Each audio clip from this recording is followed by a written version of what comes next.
ನಮಸ್ಕಾರ friends, unfold AI ಚಾನೆಲ್ಗೆ ಸ್ವಾಗತ.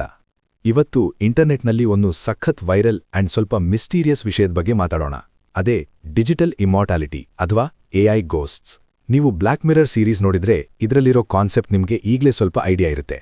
ಆದರೆ ಈಗ ಇದು ರಿಯಲ್ ಲೈಫ್ನಲ್ಲೂ ಬಂದಿದೆ ಗುರು.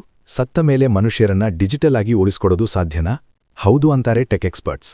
ಈಗಾಗಲೇ ಸೌತ್ ಕೊರಿಯಾ ಮತ್ತು ಅಮೆರಿಕಾದಲ್ಲಿ ಕೆಲವು ಕಂಪನಿಗಳು ಏನ್ ಮಾಡ್ತಿದ್ದಾರೆ ಅಂದ್ರೆ, ನೀವು ಪ್ರೀತಿಸೋ ವ್ಯಕ್ತಿ ಸತ್ತ ಮೇಲೆ ಅವರ ಲೈಫ್ ಟೈಮ್ ಡೇಟಾ ಅಂದ್ರೆ ಅವರ ಹಳೆ ವಾಯ್ಸ್ ನೋಟ್ಸ್, ವಾಟ್ಸಾಪ್ ಮೆಸೇಜ್ಗಳು ಮತ್ತು ಸೋಷಿಯಲ್ ಮೀಡಿಯಾ ಪೋಸ್ಟ್ಗಳನ್ನು ಉಪಯೋಗಿಸಿ ಅವರದ್ದೇ ಒಂದು ಎಐ ಅವತಾರ್ ರೆಡಿ ಮಾಡ್ತಾರೆ. ಇತ್ತೀಚೆಗೆ ಸೋಷಿಯಲ್ ಮೀಡಿಯಾದಲ್ಲಿ ಸತ್ತಿರೋ ಮಗಳ ಜೊತೆ ತಾಯಿ ವಿಆರ್ ಹೆಡ್ಸೆಟ್ ಹಾಕ್ಕೊಂಡು ಮಾತಾಡೋ ವಿಡಿಯೋ ಫುಲ್ ವೈರಲ್ ಆಯಿತು. ಇದು ಕೇಳಕ್ಕೆ ಸ್ವಲ್ಪ ಎಮೋಷನಲ್ ಅನ್ಸಿದ್ರೂ ಇದರ ಹಿಂದೆ ಪವರ್ಫುಲ್ LLM ಅಂದ್ರೆ ಲಾರ್ಜ್ ಲ್ಯಾಂಗ್ವೇಜ್ ಮಾಡೆಲ್ ಕೆಲಸ ಮಾಡುತ್ತೆ.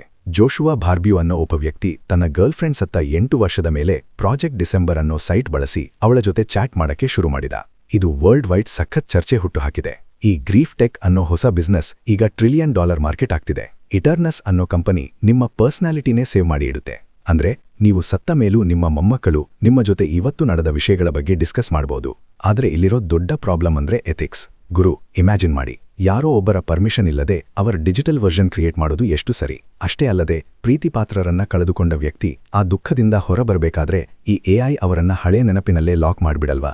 ಈ ಟೆಕ್ನಾಲಜಿಯಿಂದ ನಾವು ಪ್ರೀತಿಪಾತ್ರರನ್ನ ಕಳೆದುಕೊಳ್ಳೋ ನೋವನ್ನ ಮರಿತೀವಾ ಅಥವಾ ಆ ನೋವಿನಲ್ಲೇ ಅಂಟುಕೊಂಡು ಕೂರ್ತೀವಾ ಅನ್ನೋದು $1 ಬಿಲಿಯನ್ ಪ್ರಶ್ನೆ. ಈ ಡಿಜಿಟಲ್ ಆತ್ಮಗಳಿಗೆ ನಿಜಕ್ಕೂ ಜೀವ ಇರುತ್ತಾ ಅಥವಾ ಇದು ಬರೀ ಸಾಫ್ಟ್ವೇರ್ ಕೋಡಿಂಗ್ ಮಾತ್ರನಾ? ಒಂದು ಕಡೆ ಸತ್ತವರು ನಮ್ಮ ಜೊತೆ ಇರ್ತಾರೆ ಅನ್ನೋ ಸಮಾಧಾನ ಇದ್ರು, ಇನ್ನೊಂದು ಕಡೆ ಇದು ಮನುಷ್ಯನ ಸಹಜ ಪ್ರಕ್ರಿಯೆಗೆ ವಿರುದ್ಧ ಅನ್ನೋ ಭಯನೂ ಇದೆ. ನಿಮ್ಮ ಪ್ರಕಾರ ಇದು ವರನಾ ಅಥವಾ ಶಾಪನಾ? ಕಮೆಂಟ್ ಸೆಕ್ಷನ್ನಲ್ಲಿ ನಿಮ್ಮ ಅಭಿಪ್ರಾಯ ತಿಳಿಸಿ. ಇಂತಹ ಮತ್ತಷ್ಟು ಇಂಟ್ರೆಸ್ಟಿಂಗ್ ವಿಡಿಯೋಗಳಿಗಾಗಿ ಅನ್ಫೋಲ್ಡ್ ಎಐ ಚಾನೆಲ್ ಸಬ್ಸ್ಕ್ರೈಬ್ ಮಾಡಿ.